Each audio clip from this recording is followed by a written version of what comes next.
21st century यानी modern century एक बहुत ही डिफरेंट अलग तरीके की सेंचुरी है। यहाँ पे हमने इतनी प्रोग्रेस कर ली है कि हम मार्स तक पहुँच गए हैं। हमारी सड़कें बेहतर हो गई हैं, हमारे घर बेहतर हो गए हैं, हमारी कार बेहतर हो गई है, हमारा फ़ोन बेहतर हो गया। बट जीवन की जो सबसे बेसिक चीज़ें थी, जैसे हमारा खाना, हमारा व्यवहार, हमारा नेचर, हम कितने खुश हैं, ये चीज़ खराब होती जा रही है। मतलब ये जो डेवलपमेंट आया है, इसकी एक कीमत भी हमने चुकानी पड़ी है। जैसे एग्जाम्पल, आज हमारा फ़ोन सबसे बेहतर है, हमारे पास एप्पल के फ़ोन है जो दुनिया के सबसे अच्छे फ़ोन हैं। लेकिन हमारे खाने वाला एप्पल जो हमारी बेसिक नीड को पूरा करता है, हमारी बेसिक ज़रूरत को पूरा करता है, वो ख़राब हो गया। एक ज़माना था जब एप्पल का फ़ोन जब आया था तो उसमें बेसिक फीचर होते थे, इतने ज़्यादा फीचर नहीं होते थे। आज उसमें सब कुछ है। लेकिन पहले के जो एप्पल आते थे, जो हम खाते हैं, उसमें ना केमिकल होता था, ना पेस्टिसाइड होता था, बड़े टेस्टी होते थे। लेकिन आज जो हम एप्पल खा रहे हैं वो केमिकल से भरा हुआ है, पेस्टिसाइड से भरा हुआ है और उसमें पोषण भी नहीं है। आज हमारी कारें एकदम हाईटेक है, हम जहाँ चाहे वहाँ जा सकते हैं। इवन इलेक्ट्रिक कारें हैं। और वहीं देखा जाए तो हमारी रोटी में वो टेस्ट नहीं है, न्यूट्रिएंट्स नहीं है, हम हमेशा स्ट्रेस्ड हैं। तो 21st सेंचुरी में जो डेवलपमेंट आया है, जो टेक्नोलॉजी ने एडवांसमेंट किया है, उससे फ़ायदा तो हुआ है बट उसकी एक कीमत भी चुकानी पड़ी है। तो जाहिर तौर पे इस सेंचुरी में रहना है तो कुछ बदलाव करना पड़ेगा। और बदलाव करना है तो पहले प्रॉब्लम समझनी पड़ेगी। और किसी भी प्रॉब्लम को समझने के लिए पहले उसे डिफाइन करना पड़ता है। तो हमने इस 21st सेंचुरी को ऑब्जर्व करके इसकी प्रॉब्लम को डिफाइन 3 तरीके से किया है: हरी, वरी एंड करी। अब इसमें से करी के बारे में ज़्यादातर लोग समझते हैं, तो चलिए शुरुआत करी से ही कर लेते हैं। तो आइए चलते हैं, हम लोग डिवाइन अर्थ के कॉन्सेप्ट की बात करते हैं। अब डिवाइन अर्थ में हमारा कॉन्सेप्ट है हेल्थ को लेके कि अब मान लीजिए मैं आपसे पूछता हूँ कि कल से आपको हेल्दी होना है, तो आमतौर पे आप क्या करेंगे? आप एक डाइटिशियन के पास जाएंगे, वो आपको एक डाइट चार्ट देंगे जिसमें प्रोटीन का, फैट, कैलोरी, इन सब चीज़ों की बात ही होगी। या फिर आपको एक मल्टीविटामिन सप्लीमेंट या प्रोटीन पाउडर दे दिया जाएगा। पर आपको लगता है क्या इससे आपको आरोग्य प्राप्त हो सकता है? आरोग्य प्राप्त करने के लिए ज़रूरी है कि आप डेली लाइफ में जो करते हैं वो चीज़ बदलनी चाहिए। अब डेली लाइफ में हमारी 80 to 90% डाइट वही है जो हम घर पे खाते हैं: तेल, आटा, मसाला, नमक, ये सब चीज़ें। अनलेस एंड अनटिल हम लोग ये चीज़ें ना सुधारें तो सिर्फ कैलोरी काउंट को मेंटेन करके या कोई एक सप्लीमेंट लेके हम लोग हेल्दी नहीं हो सकते हैं। अब जैसे मैं आपको बताऊं कि घर में मान लीजिए एक ही इंसान कोई डाइट प्लान लेकर चल रहा है तो बाकी लोग उससे लाभान्वित नहीं होंगे। लेकिन घर का अगर किचन सुधर जाएगा तो पूरे घर के लोग लाभान्वित होंगे। और हमारे वेदों पुराणों में सभी जगह पे यही बताया गया है कि आरोग्य की शुरुआत किचन से ही होती है। इनफैक्ट किचन को ही औषधालय भी माना गया है। इवन हिप्पोक्रेटस, जिनको फादर ऑफ मेडिसिन कहा गया है, उनका कोट भी है कि food is not the medicine, food is the only medicine. तो डिवाइन अर्थ में हमारा पूरा फोकस वही है कि हमने किचन सुधारना है। जहाँ हमने किचन सुधार लिया तो 50% तो हम वहीं पे ठीक हो गए। अब हमारे किचन में होता क्या है, एक एक करके हम उसको ऑब्जर्व करते हैं। किचन में होता है तेल, आटा, मसाला, नमक, शक्कर, दूध, पानी, सब्जी और बर्तन। आमतौर पे एक भारतीय किचन इन सब चीज़ों को मिलाकर ही बनता है। अब हम डिवाइन अर्थ के अंदर इसमें मोटे मोटे तौर पे जो प्रॉब्लम है, यानी मैक्रो लेवल पे इन सब चीज़ों में जो प्रॉब्लम है उसको सुधारने की कोशिश कर रहे हैं। अब जैसे हम लोग शुरुआत करते हैं तेल से। अब नॉर्मल सभी भारतीय घरों में आजकल रिफाइंड तेल का इस्तेमाल किया जाता है।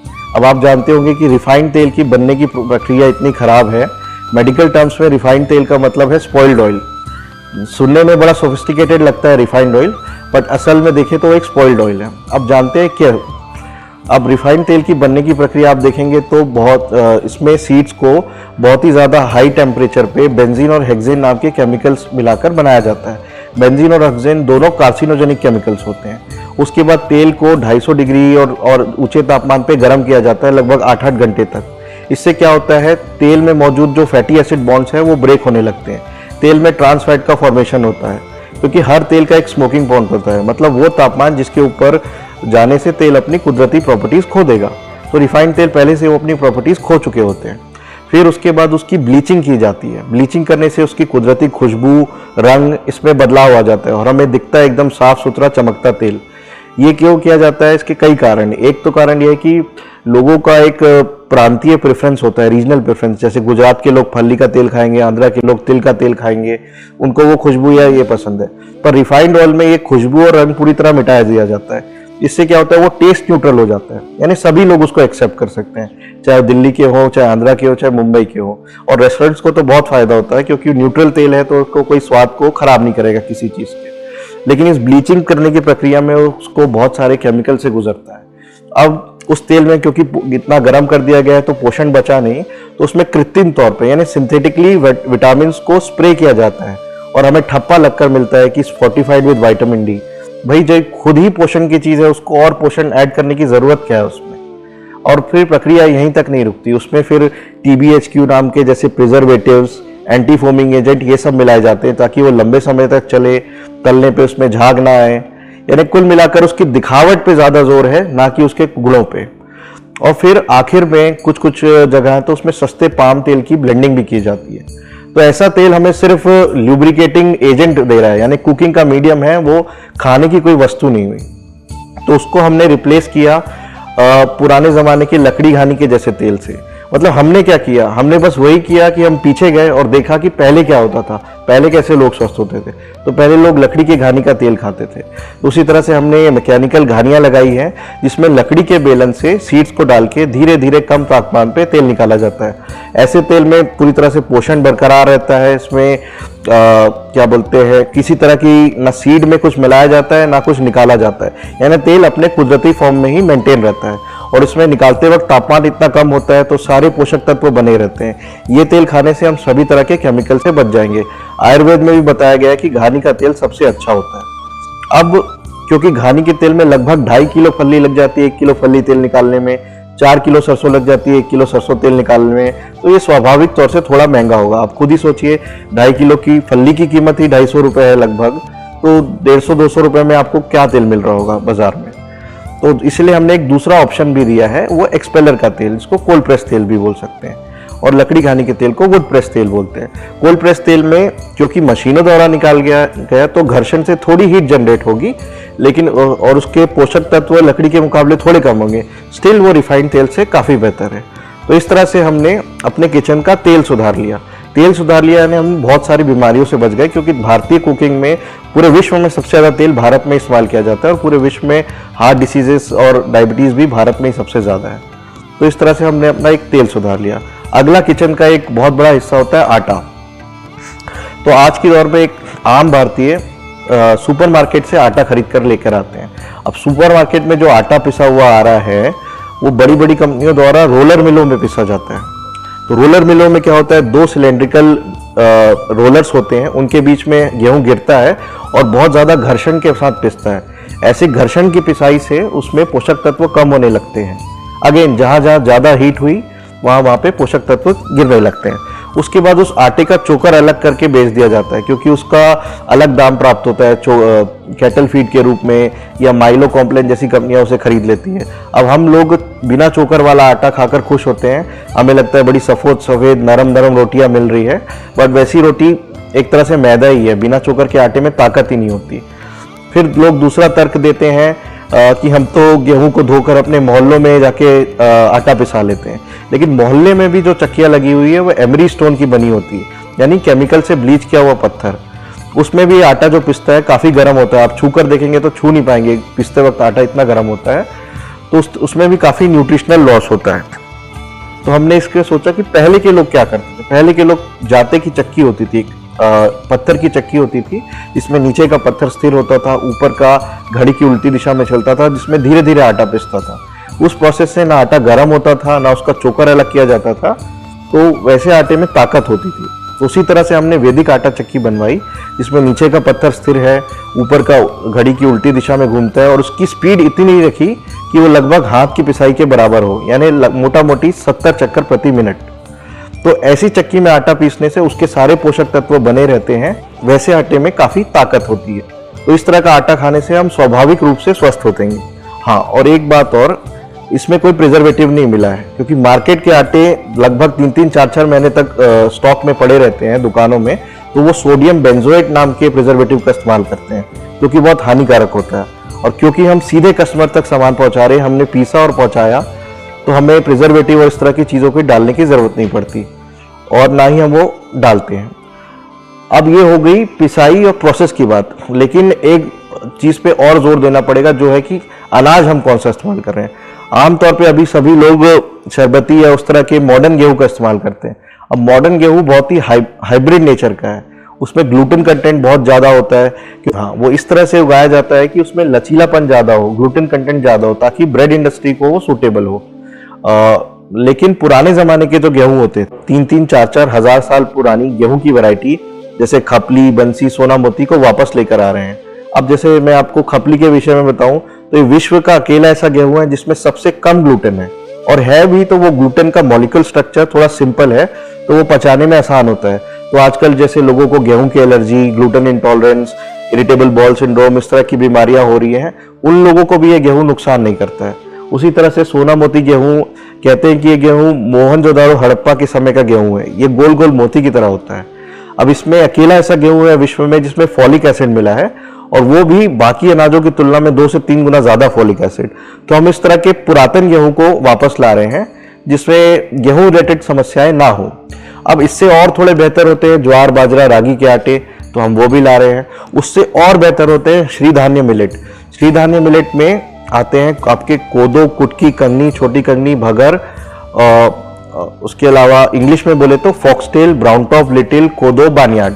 ये पांचों अनाज को डॉक्टर खदरवली जी कहते हैं कि ये विश्व के सबसे अच्छे अनाज है, क्योंकि इनमें गेहूं और चावल के मुकाबले 3 गुना ज्यादा फाइबर होता है, और इनमें क्यूरेटिव प्रॉपर्टीज भी है। मतलब ये आपकी बीमार व्यक्ति को ना सिर्फ ठीक पोषण देंगे बल्कि ठीक भी करेंगे, दवा का काम भी करेंगे। डिवाइन अर्थ में हम लोग अलग अलग प्रकार के आटे उपलब्ध कराते हैं, जिससे जो व्यक्ति अपने हिसाब से आटे चुन सकता है। तो डिवाइन अर्थ में हम सभी प्रकार, लगभग 16 प्रकार के अनाज और उनके आटों की रेंज मेंटेन करते हैं, जो कि आप ऑर्डर पे बुक कर सकते हैं। जैसे आपने ऑर्डर किया, तुरंत ताज़ा आटा हम आपको उपलब्ध कराते हैं। तो इस तरह से आपका किचन का आटा सुधर गया, तो अगेन एक बहुत बड़ा हिस्सा सुधर गया। अब तीसरा आते हैं हम मसालों पे। आमतौर पे अभी जो हम मसाले खरीद रहे हैं मार्केट से, वो पल्वराइजर में पिसे होते हैं। पल्वराइजर मतलब मिक्सर ग्राइंडर जैसा मशीन का बड़ा रूप होता है वो। अब हम जानते हैं कि वेदों में भी लिखा हुआ है कि मसाले एक तरह से औषधि हैं, उनमें बहुत औषधीय गुण होते हैं। जैसे हमें कहा, बचपन से हमें कहा गया कि हल्दी वाला दूध पीजिए तो आप ठीक हो जाएंगे। हल्दी में एंटीबायोटिक प्रॉपर्टीज होती है कुर्क्यूमिन की वजह से। कुर्क्यूमिन एक एक्टिव कंपाउंड है जो हल्दी में होता है।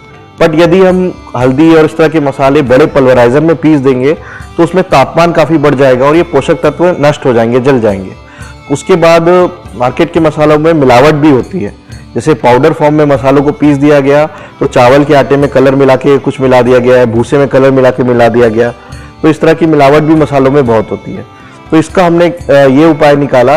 अगेन हम पुरानी समय में जाकर देखा कि पहले कैसे होता था। पहले लोग मसालों को कूटते थे। अब कूटने से क्या होता है, मसाले अपना तापमान नहीं बढ़ता है, तो उनका पोषक तत्व भी बना रहता है, उनकी खुशबू भी बनी रहती है, और वो थोड़े दरदरे होते हैं। तो उसी तरह से हमने मसाला कुट्टी बनवाई, जिसमें मसाले धीरे धीरे धीरे कूटते हैं। तो कूटने से उनका पोषक तत्व, खुशबू, अरोमा, टेक्सचर सभी चीज़ बना रहता है। तो ये एक हमारे मसालों में एक खास बात हो गई कि हम पूरी तरह से पोषक तत्व से बने हुए मसाले आपको उपलब्ध कराते हैं।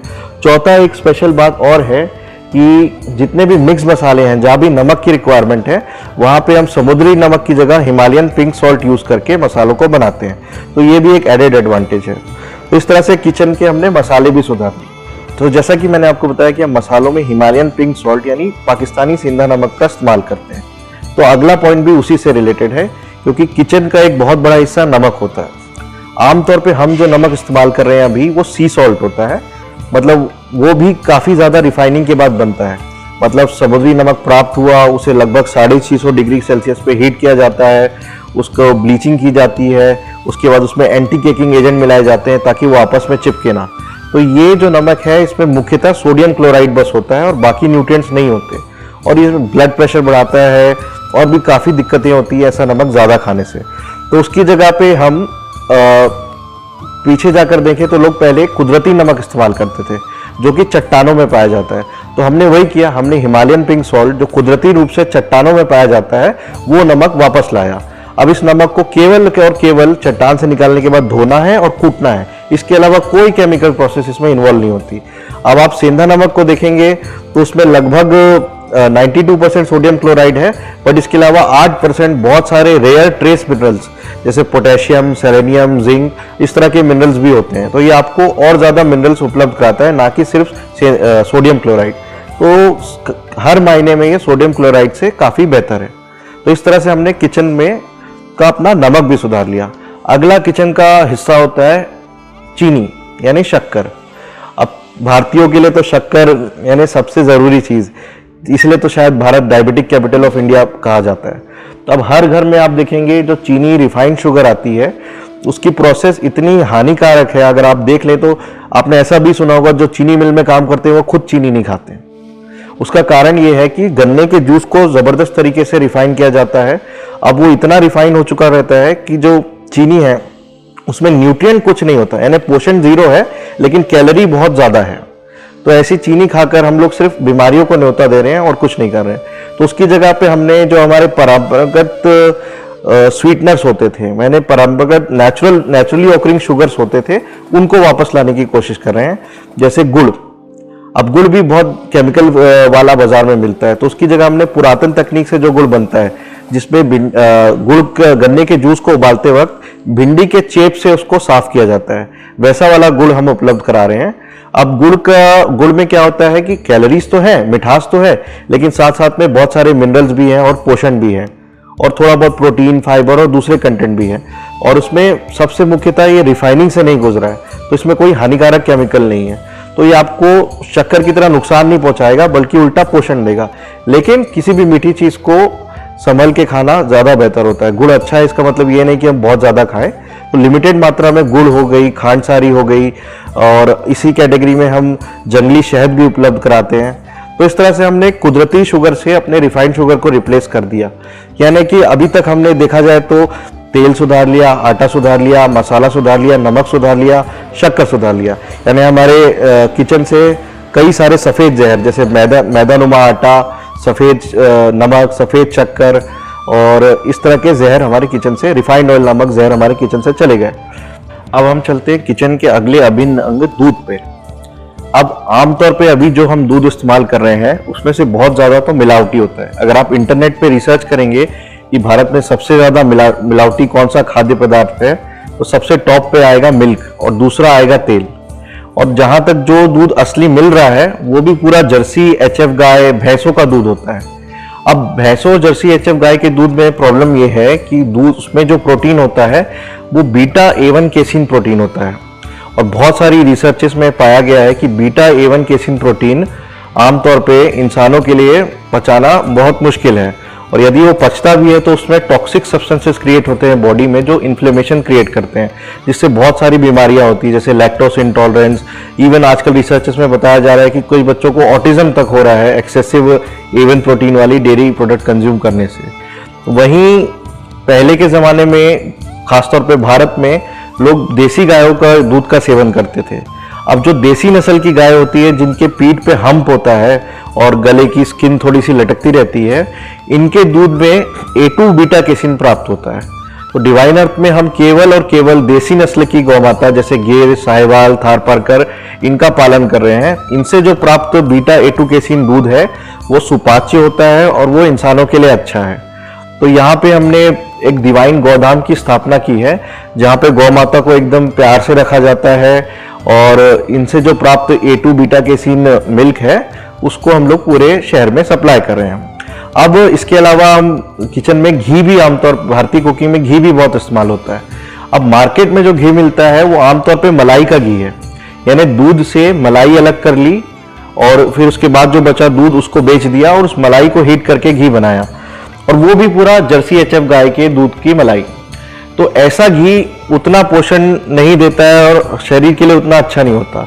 तो इसके लिए हमने आयुर्वेदिक पद्धति का इस्तेमाल किया। जैसे आयुर्वेद में घी का वर्णन इस प्रकार से है कि दूध का पहले दही जमाना चाहिए, दही जमने से वो फर्मेंट हो जाता है, तो उस दही का फिर बिलोना किया जाना चाहिए, उसे मथा जाना चाहिए। मथने के बाद जो मक्खन प्राप्त होता है उसे हीट करें हम लोग लो फ्लेम पे धीरे धीरे, उससे जो घी प्राप्त होगा वो बिलोना घी होगा। यही घी हमारे शरीर के लिए अच्छा होता है। ऐसे घी खाने से शरीर को पूरा पोषण मिलता है, ना कि वो मलाई वाला घी। अब इस बिलोना विधि करते वक्त जो छाछ प्राप्त होती है मक्खन के साथ में, वो असली छाछ है, वो भी बहुत गुणकारी होती है। अब घर में जो हम दही में पानी मिलाकर बना लेते हैं वो छाछ नहीं है, वो मट्ठा है। तो डिवाइन अर्थ में हम केवल देसी नस्ल की गाय का A2 दूध, A2 बिलोना घी, A2 पनीर, A2 मिल्क की छाछ, ये सब आपको उपलब्ध करा रहे हैं। तो इस तरह से हमने किचन का एक और अभिन्न अंग दूध, उसको भी सुधार लिया। अब किचन में अगला हिस्सा आता है सब्जी का। इस पे हम लोग इस तरह से काम कर रहे हैं कि हमने एक इंटीग्रेटेड विलेज इकोनॉमी का मॉडल बनाया है। आमतौर पे अभी जो हम लोग घर में सब्जियां लेते हैं केमिकल्स और पेस्टिसाइड से भरी होती है, यूरिया, DAP और अन्य तरह के फर्टिलाइजर्स में उगाई हुई होती है। अब उसे रोक पाना तो बहुत मुश्किल है, तो इससे बेहतर है कि हम खुद ही फार्मिंग शुरू करें, तभी हम बोल सकते हैं कि वो ऑर्गेनिक है। तो उसके लिए हमने यहाँ पे एक इंटीग्रेटेड विलेज इकोनॉमी जैसा मॉडल बनाया है। उस पर हम ये करते हैं कि जैसे हमारी तेल की जो खली निकली वो गौ माता खा लेती है। अब गौ माता से प्राप्त जो गोबर है उसकी गैस निकाल करके हम उसे कुकिंग में इस्तेमाल कर लेते हैं, घी पकाने में। अब जो गोबर गौमूत्र का मिश्रण है उसमें ऐसे तेल की खली जो गौ माता नहीं खाती है, जैसे नीम का तेल, अरंडी का तेल, इनकी खली, गौमूत्र, गोबर और आसपास से उग रही जो खरपतवार है, किचन की सब्जी का वेस्ट, इसमें हम छाछ छिड़क के उन सबको कंपोस्ट कर देते हैं। और उस कंपोस्टिंग के बाद जो खाद मिलती है उसे खाद बनाने का प्लांट लगा हुआ है, उसमें ले जाकर हम उसका चूरा करके पाउडर बनाने वाले हैं। उसमें हम वेस्ट डिकम्पोजर या छाछ छिड़क के उसको छोटे छोटे ग्रैनुअल में बदलेंगे। वो ग्रैनुअल और देसी बीज, देखिए ऑर्गेनिक फार्मिंग अगर शुरू करनी है तो सीड के लेवल से सोचना पड़ेगा। केवल केमिकल और फर्टिलाइजर ना छिड़क के हम सोच ले कि फार्मिंग ऑर्गेनिक हो गई, तो वो पूरी तरह ऑर्गेनिक नहीं है। पहले हमें ऐसे बीजों का चुनाव करना पड़ेगा जो पूरी तरह से देसी है, हाइब्रिड नहीं है, यानी कि नॉन GMO है। वो सीड और देसी खाद हम किसानों को देने वाले हैं और उनसे हम सब्जी या अन्य अनाज जो भी हमें जरूरत है, दाल, चावल, मिलेट्स, सरसों, फली, तिल्ली, ये उगाकर वापस लेने वाले हैं। तो इस तरह से हम अच्छी सब्जी भी लोगों को उपलब्ध करा पाएंगे। ये कुछ वक्त में धीरे धीरे शुरू होगा। अब हमने अपने खाने को बेहतर से बेहतर कर लिया, सब चीज सुधार ली, सब चीजें हमारे घर पे भी आ गई। लेकिन एक चीज जो आमतौर पे लोग छोड़ देते हैं, मतलब उसको उतनी मान्यता नहीं देते जितनी उसको देनी चाहिए, बर्तन। हम सोचते हैं हमने खाना तो सुधार लिया, लेकिन उस खाने को अगर हम एल्यूमिनियम के बर्तन में, एल्यूमिनियम के प्रेशर कुकरों में या नॉन स्टिक पैन में पकाएंगे तो हम उसे पूरा बर्बाद कर रहे हैं। ना सिर्फ अपने पैसे और अपनी हेल्थ दोनों बर्बाद कर रहे हैं, और उसको जिसने उगाया है किसान और जितने लोगों ने उस पर मेहनत की है वो भी बर्बाद कर रहे हैं। क्योंकि प्रेशर कुकर में कुक करने से लगभग 90 to 93% न्यूट्रिशन तो लॉस हो जाता है। तो ऐसी कंडीशन में क्या किया जाए? अब एल्यूमिनियम के बर्तनों का प्रचलन इतना बढ़ गया है क्योंकि ये सस्ते होते हैं, लाइट वेट होते हैं और एकदम मेंटेनेंस फ्री होते हैं। एल्यूमिनियम लेकिन खाने में लीच करता है और हमारे खाने में टॉक्सिन्स जनरेट होते हैं। मतलब आप अगर एल्यूमिनियम के बर्तन को जिस वक्त आपने एल्यूमिनियम के बर्तन घर पे लाए हैं तब उसे आप तोलेंगे और 2-3 साल बाद इस्तेमाल करने के बाद तोलेंगे, आप पाएंगे कि उसका वजन पहले से कुछ कम हो गया। तो वो एल्यूमिनियम गया कहाँ? वो आपके खाने में चला गया, जिससे आपकी बॉडी में बहुत सारे टॉक्सिन जनरेट होते हैं। और दूसरा, आजकल ये नॉन स्टिक पैन का बहुत चलन हो गया कि लोगों को लगता है कि वो बिना तेल के खाना नॉन स्टिक पैन में बना रहे हैं तो हेल्दी है। लेकिन नॉन स्टिक पैन में जो टेफ्लॉन की कोटिंग होती है वो बहुत हाईली टॉक्सिक होती है। इनफैक्ट जर्मनी में केस हुआ था, एक आदमी जब नॉन स्टिक पैन में खाना बना रहा था तो उसका तोता उसके किचन में बैठा हुआ था। तो नॉन स्टिक पैन में खाना बनाते वक्त जो पैन से उठ रहा धुआं था, तोते ने सूंघ लिया और तोते की डेथ हो गई। तो उस आदमी ने टेफ्लॉन मैन्युफैक्चर्ड पैन बनाने वाली कंपनी पे केस भी कर दिया था। तो आप सोचिए, जो चीज जिसका धुआं इतना हानिकारक है वो आपके खाने में जाएगा तो क्या होगा। तो अब इसमें करना क्या है? करना वही है जो लोग पहले करते थे। अगेन हमारी सारी चीजों का सोल्यूशन पीछे जाने से आएगा। पहले के लोग मिट्टी के बर्तनों में खाना बनाते थे। मिट्टी के बर्तन में खाना बनाने से क्या होता है, खाना धीरे धीरे पकता है, क्योंकि मिट्टी में छोटे छोटे छिद्र होते हैं जहां से एटमॉस्फेरिक एक्सचेंज चालू रहता है। तो ऐसी कंडीशन में खाना धीरे धीरे पकता है और उसके पूरे पोषक तत्व बने रहते हैं। और इसमें पका खाना नॉर्मल खाने से ज्यादा स्वादिष्ट लगेगा।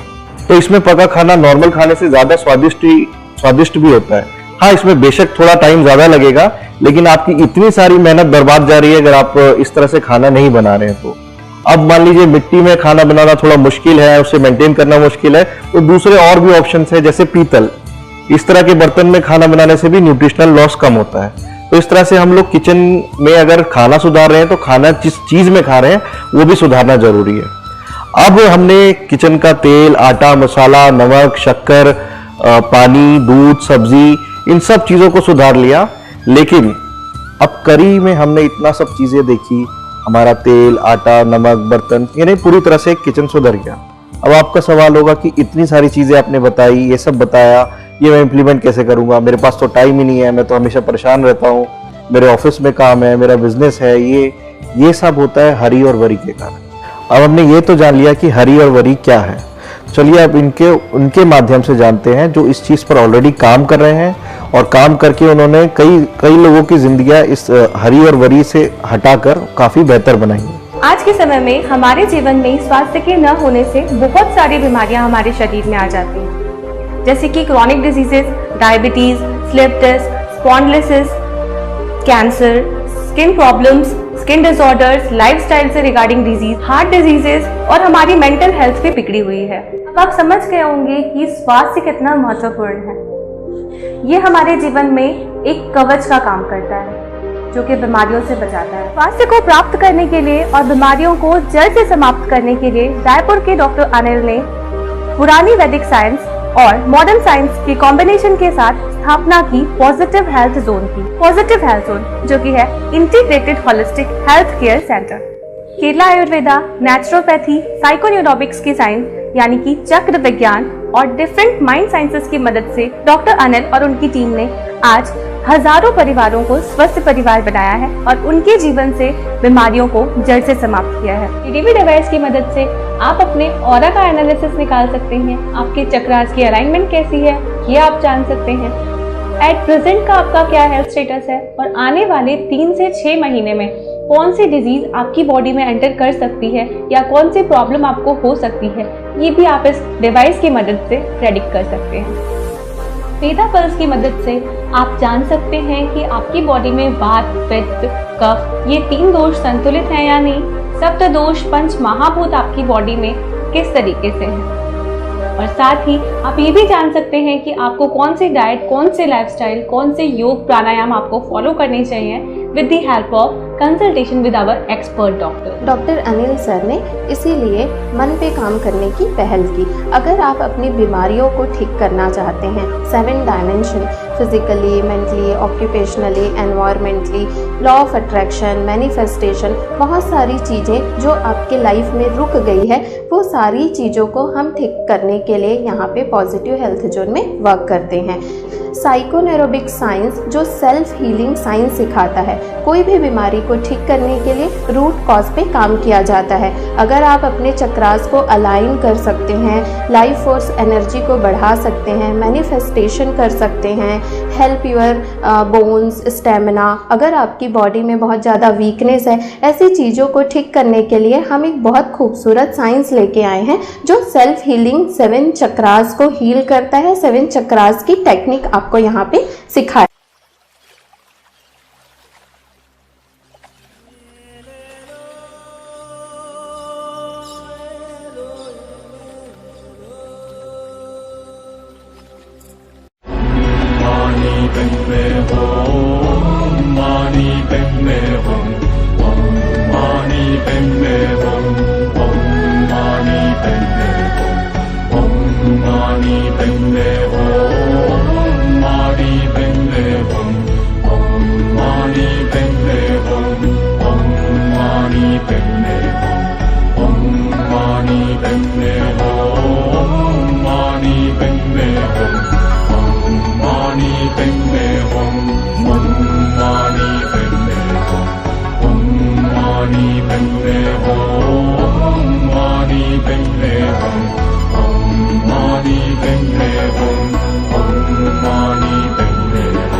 मेरा नाम डॉक्टर आशीष चौहान है। केरला पंचकर्म का मुझे लगभग 25 साल का अनुभव है। मैं यहाँ पर पंचकर्म के साथ मर्म चिकित्सा भी कर रहा हूँ। हमारे यहाँ पर शरीर एवं मन दोनों को एक साथ लेकर के चिकित्सा की जाती है। केरला पंचकर्म के माध्यम से कई प्रकार के असाध्य रोगी भी यहाँ से ठीक होकर के जा रहे हैं। मर्म चिकित्सा का खास तौर पे नर्वाइन प्रॉब्लम्स, न्यूरोलॉजिकल प्रॉब्लम्स में, खास तौर पे स्पाइन की प्रॉब्लम्स में बहुत अच्छा उपयोग हम लोग कर रहे हैं।